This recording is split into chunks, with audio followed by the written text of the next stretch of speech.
Kaze mu kiganiro umutekano mutegurirwa n'igisata co kumenyesha amakuru co mu bushikiranganji bw'intwaro hagati mu gihugu iterambere rusange n'umutekano. Mu gikorwa c'igipolisi ca misi yose co kurwanya ubugizi bwa nabi harakozwe igikorwa co gusesa inzoga zitemewe n'amategeko zigera ku maritiro 12,000. Izo nzoga zikaba zikozwe mu isukari, amayane, nivyo bita ubwoba canke champignon magique. Hakaba hari n'abashiramwo imiti itandukanye y'ikirundi nk'imibirizi, imigombe n'ibindi. Bamwe bakaba bazita ngo akanyabuzima n'ayandi matazirano menshi atandukanye. Ibikorwa bikaba vyabereye muri zone Gitaza, Komine Muhuta y'intara ya Rumonge. Abajejwe umutekano bakaba babikoze bari kumwe n'abajejwe intwaro. Uwurongoye igipolisi muri Komine Muhuta yaratubwiye ibijanye n'ivyo bikorwa bari bazindutsemo. No munsi igikorwa twazindutsemo n'akazi ka misi yose igipolisi twakoze dukorana na administration, aho twazindutse tugira fuye perquisition hano ku mutumba wa Gitaza, ko twari dusanzwe dufise inkuru z'abantu baba bakora ibinyobwa bishobora guhungabanya amagara y'abene gihugu. Ibyo binyobwa ni kuvuga ko tumaze kurondera inkuru twagiye mu mihana aho twabitoye ku mihana ishika 5, aho naho tukaba twabisanze bimwe byari mu mabagaje, ibindi bikaba byari mu ndobo, ibindi bikaba byari bitekeye mu ducupa twa aquavi. Amaritiro twasanze byose hamwe dutaranije n'ayari mu mabagaje na byari mu ndobo cyo kimwe n'ibyari mu bucupa bwa aquavi birarenga gatonya iritiro 12,000. Ababikora bavuga yitandukanye, mugabo inkuru twari tumaze kumenya nuko ho ikitabura ibyo bahuriza ko n'isukari, bagaca bavuga n'amajane, hakaba hariho n'icyo bitwa champignon magique bavuga ko cyo bagihingurirwa mu gihugu cy'Ubushinwa, ariko bakaba bavuga bo ko arabagiye aha mu gihugu kibanyi cya Kongo kubikurayo, ariko hariho n'abandi bavuga ko bongezamwo ibyo imiti kirundi bitwa umugombe, bagashiramo n'imibirizi, bagashiramo na revire hamwe n'ibindi bitandukanye. Abakora izo nzoga baratubwiye ivyo basanzwe bakoresha, ariko igitangaje nuko bimwe mu bikoresho bakoresha harimwo ico bita champignon magique atawuzi ico gikozwemo, bikagaragara ko ukiravye kitabereye kuja mu bintu abantu bihereza. Ibi bintu urumva abagiye muri Kongo bamaze kugenda muri Kongo basiba babona abandi ngene bariko barafata kino kinyobwa ngene bahaye barakinywa, baciye babaza ubufise urubuto. Bamaze kubaza ubufise urubuto asara babwiye ati nimumpa amafaranga, base bararugura. Bamaze kurugura bararuzana, bamaze kuruzana bitangura gukorerwa hariya mu Marisiyani mu Kigwati. Bamaze gukorerwa hariya mu Marisiyani mu Kigwati, umuhungu bari basangiye yitwa Apolinari Vyumvuhore baca baragabura. Bamaze kugabura nanze nsandinzira muri uwo mwuga turaza gukorera ngaho iwanje.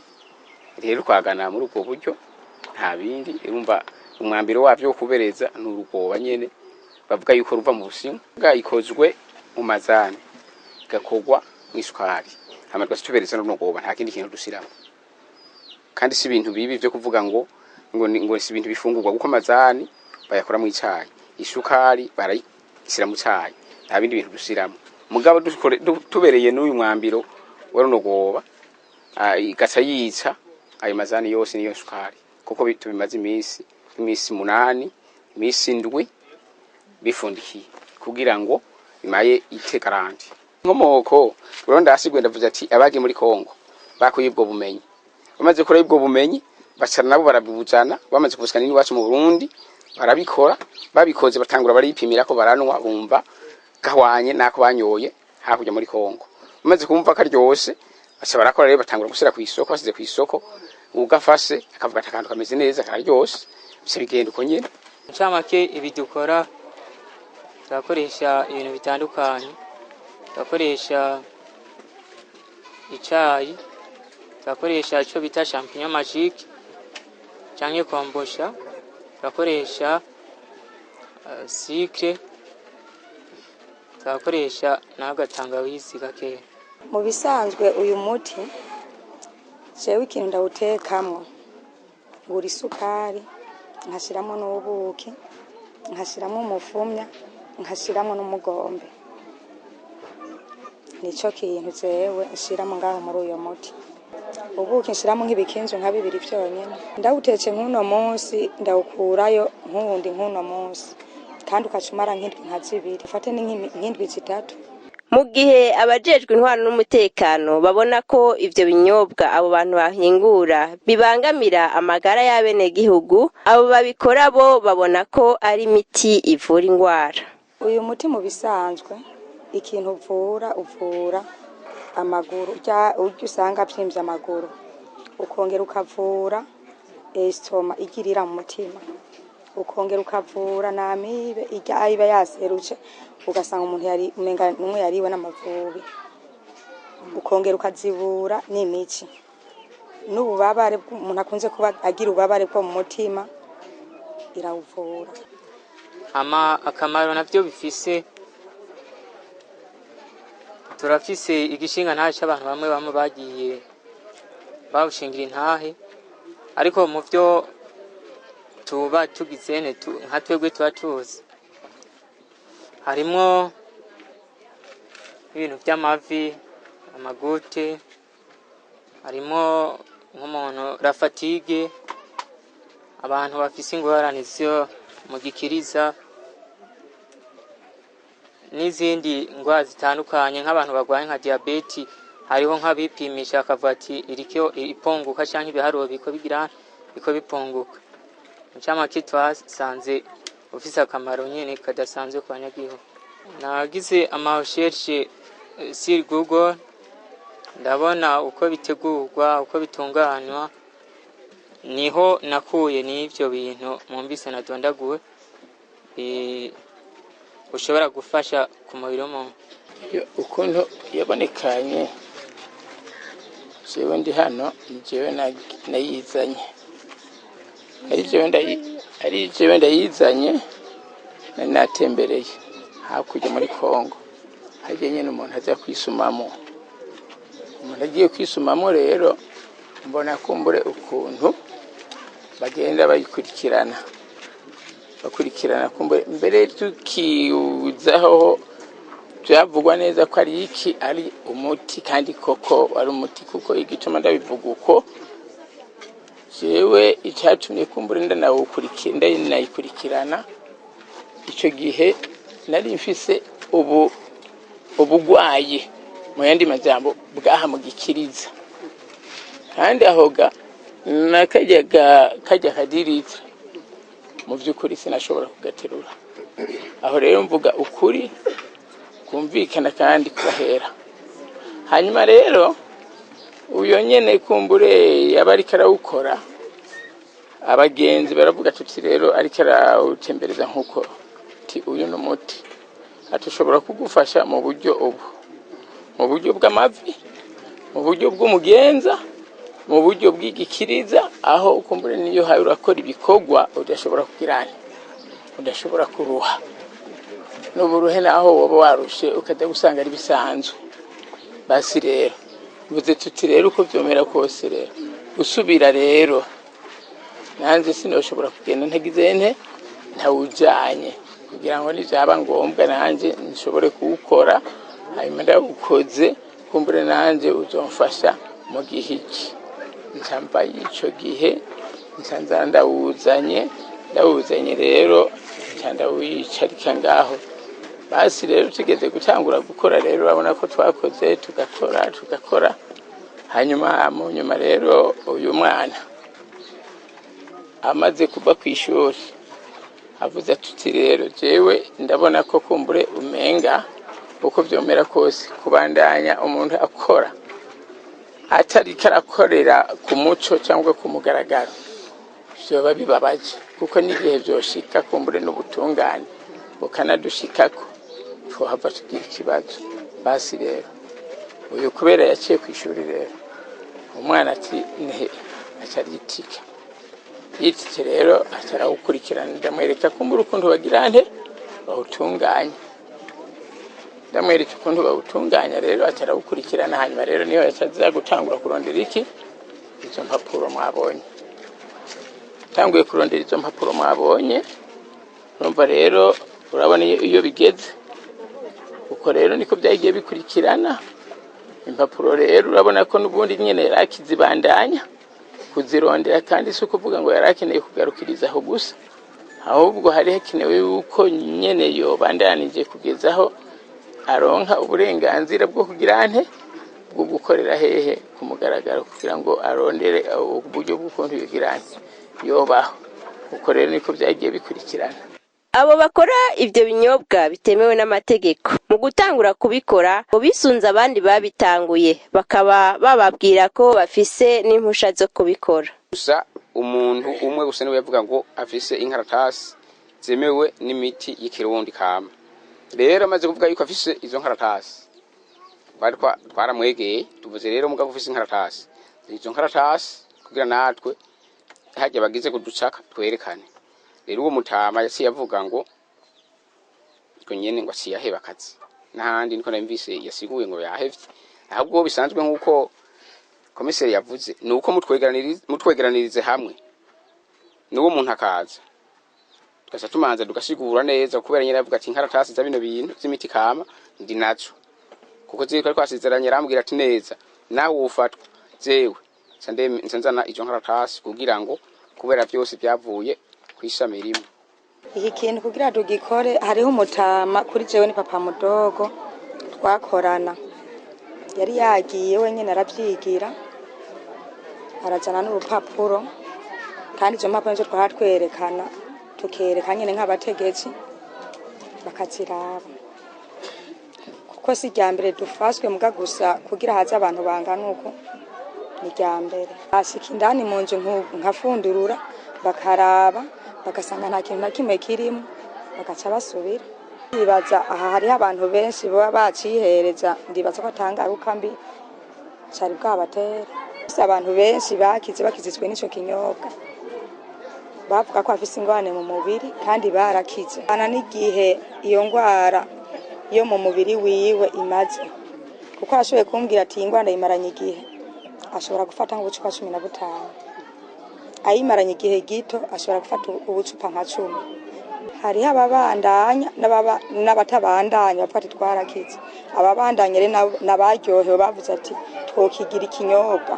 Umuntu yari yiteguye umuntu amaze kuronka uburyo bwo kumugaragara amaze kuronka impapuro zimwemerera cyangwa zimuha uburenganzira umuntu yotereye hirya kaza gukorera mu ntuze mu gisagara ahibonekeza kuko umuntu aba afise ibigirande aba afise ibimuranga n'ubundi umuntu yari amaze kubitangura kuko ngira ngo murabibona intango naho kandi murazi intango y'ibintu kwigora namwe murabibona ndibaza yuko atari ibintu umuntu yafuye gukora uko nyene uko nkuko bamwe usanga babikora cyangwa nkuko bamwe ucu usanga babyitirira ugacu usanga babyitirira jewe kubikora bimwe twari twatanguye bimwe twari tumaze kwishika ko ibindi navyo twari ankuru yo kubirondera bari baduhaye ikiringo cyo kubandanya tubirondera. BBN rero ari ahantu hatatu twadusigaje muri BBN muri Ministère de la Santé Publique no muri Ministère de l'Environnement.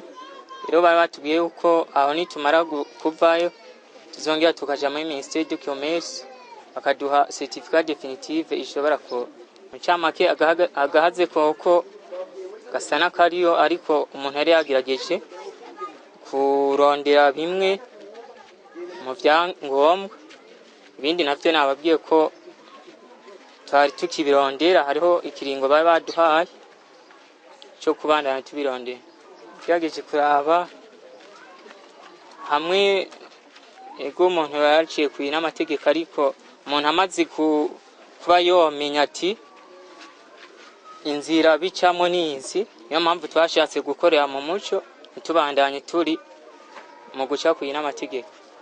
Ugiye iyo umuntu amaze kuba yogira nk'ikosa amakamera ati mbo ibintu ndimo nta muco munini urimo niyo mpamvu natwe twifuje ko tokora ibintu bikaba biri mu muco. Umuntu arashobora kuba mu gihe cy'ubutamenya rero yamaze kuba yobona ati iki gihe narimo ni cy'ubutamenya ashobora kuvuga ati mbo sinobandanya nkora ibintu nk'ibi reka muri ibintu biri mu muco. Ivyo byose navyo biri mu bintu byotunganije bikabaho byose biri mu muco. Mu byo mwihangiro umuntu yari yihaye twari tugiye nyene gutunganya ibintu byose bitagenda neza canke bitameze neza ku buryo ibintu biba bimeze neza atakibazo na kimwe kiri. Musitanteri wa komine Muhuta abona ko haragahaze mu gukorana n'abajejwe intwaro kuva hasi mu gihe batamenyesha ibintu byose uko biba vyifashe mu karere baba bajejwe. Twazindutse mu bikorwa byo kuraba ibikorwa bikorerwa mu bene gihugu, wanashaka ibikorwa ushobora gusanga bishobora guhungabanya ubuzima bwa bene gihugu. Akarorero nk'ibi duhashoboye gushika ko uno munsi muri ko mwibonera hano imbere yanyu. Mu by'ukuri hari hagahaze gose cyane.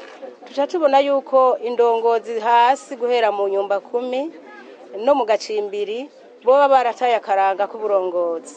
Kuko ibi bintu bikorerwa mu kinyegero gutya aye abene gihugu bakabyihereza birahungabanya ubuzima bwabo kandi babibona ntibaheze ngo bajya kara indongozi zibakurira kugira ngo barabe ingene twokurikirana iby'ubuzima bw'abene gihugu kuko ibi biri no mu bihungabanya umutekano. Kuko turabye iki kinyobwa nkuko n'abene gihugu bamaze kucihereza babivuga kiraborera cyane narijya dusanze n'ibikoresho bakoresha ari ibintu bitarimo ubuhinga na butoya bishobora guhungabanya ubuzima bw'abene gihugu ku rugero rurerure cyane. Birababaje cyane rero ku ndongozi zo hasi mu nyumba 10 zategezwa kubona buri mwanya ikiriko kibera mu bene gihugu bakakivuga kandi nabyo twabahimirije ko babivuga. Ibi rero biduhaye icigwa gikomeye kumbure mu ndongozi hashobora kuba harimo abari bafise inyungu tutarashobora gutora neza kuko nkuko naba babihingura babivuze mwumvise yuko bagerageje kwinyegeza intwaro. Murabona naho babikorera mu kinyegero mu nzu yabo. Bishoboka ko nabo ubuzima bwabo nabo nyene gushika uno munsi atacizere ko bumeze neza. Intebuzo notanga nuko icambere kubajejwe intwaro iyo umuntu ashinzwe amabanga yo kurongora ategerezwa kumenya yuko ajejwe novuga muri rusangi umutekano w'abene gihugu. Muri ivyo harimo ibi byose rero nobakebura indongozi iyo babonye ikintu buri mwanya kwama batanga inkuru bakazitanga aho zibereye gutangwa kandi ku mwanya umeze neza. Ku bene gihugu naho nobasaba yuko imbere yo kwakira ibintu na cyane ibintu bihereza bashira mu mubiri wabo ko bomanza kumenya yuko vyemewe n'amategeko. Warashaka nabo nyene bakabitangira inkuru bakamenyesha ati yamara hari ibintu turiko turabona bitameze neza. Naho nyene hari hagahaze kuko twabonye ko mu by'ukuri je navuze ati abene gihugu banje barapfuye nubwo bagihagaze barapfuye kabisa. N'ubujejwe umutekano muri iyo komine abona ko hari ukutamenya ko abajejwe intwaro ku mitumba mu bijanye no gukorana n'abajejwe umutekano akabahanura ko bokwama bakorera hamwe. Novuga ko wosanga harimo ukutamenya cyane gw'abategetsi novuga batwara imitumba. Murabona ko twaciye bashobora kuza bamwe berekana ko bafise ibipapuro ariko mwabonye ko twabisuzumye turabona yuko bidakwije amategeko. Aho rero usanga nk'abo bajeje intwaro bashobora kuba baragiye ugasanga barimo barabakabaza yuko ari ibintu byo bavyemewe naho ubundi ata amategeko bikwije. Bwa mbere mpereye kuri twebwe abajeje umutekano twebwe murazi ko ari igikorwa cya misi yose. Hanyuma ku bajeje intwaro turabahimiriza yuko rutegerezwa kuma dukorana na cyane yuko musanze muzi ko hariho ico bitwa pare collinaire duca tubahimiriza kugira ngo bafashanye n'abakuru b'imitumba hanyuma baze baratanga inkuru ku mwanya hama bayitanze kugira ngo tuze turagikorerako. Abajejwe intwaro n'umutekano bakaba bamenyesheje ingingo zizokurikira kuri abo bafashwe bariko bahingura ibinyobwa bitemewe n'amategeko. No munsi cyo tugiye gukora duhereye ku mpanuro warashaka no guhana novuga ko tugiye no guhana kuko twama twabwiye abene gihugu yuko imbere yo gukora ikintu gikore kiri mu muco ubanze uce ku nzego zose kugira ngo uronke uruhusha. Nubwo yavuze ngo ariko arasaba impapuro ntibikwiye kuko yari gutangura gukora ruko yaronse uruhusha. Aha mu bisanzwe afatwa nk'uko ari inkozi y'ikibi, ari umuntu ariko arahungabanya umutekano w'abenegihugu, ashiramwo n'ubusuma kuko ariko arabiba abagurisha kw'ibintu bibahungabaniriza ubuzima. Rero ku benegihugu bose ico nosaba nuko byaba amashirahamwe botangura gukora igikorwa cabo ari uko bakironkeye uruhusha. Ab'intwaro ndabagarukako kandi nabo nubwo ryo barishira hamwe bakababwira ati riremewe, babanze ku nzego zibakura kuko hari igihe usanga atazi kubona izo mpapuro ko ziciye mu mategeko, akamuhera ngo ndafise impapuro agaca yemera. Nibatanga inkuru kugira ngo abashoboye gusuzuma impapuro tubikore, turabe yuko by'ukuri biriko birakorerwa mu bene gihugu ari ibintu byiza. Abo bahagaritse bashika 5, keretse ko mwabonye ko harimwo umudamu umwe asanzwe afise umwana uruyoya rw'indwi imwe kandi nago rukaba rwaye, ariko uko dusanzwe dukorana duca tubashikiriza ubutungane, hanyuma ubutungane bugaca bukora ibyo bujejwe, haba murazi amategeko ko atomoye kubijanye n'ibintu byo kurwanya inzoga zitemewe n'amategeko. Aha ni ikiganiro kirangiriye, naho ubutaha. Inzire dusamare ngo twisinge basinda bibazwa, fatane mu nda tugikorere nkabuhambere. Mama banama rimwe mutuntu n'utundi mu gukorera hamwe yo kuva kera narindi. Nawagirira mu maguru nk'agaca ikada mwe abo bantu mwumva bari intwari pe. Nawagirira mu maguru nk'agaca ikada mwe abo bantu mwumva bari intwari. Aragezaho kubaka igihugu kavukire, aragezaho kubaka igihugu cyakwibarutse, aragezaho kubaka igihugu kavukire, aragezaho kubaka igihugu cyakwibarutse. Ganira bagenzi mbona ibintu bitereye yiteye ibitwiga mu kubaka Burundi, tubane nka bonse rimwe, tubane nk'imisumbaremba. Iki gihugu cyacu iyo nzu yacu gikunde tucyubahirize, natwe tuzoba twiyubahirije. Gikunde tucyubahirize, natwe tuzoba twiyubahirije.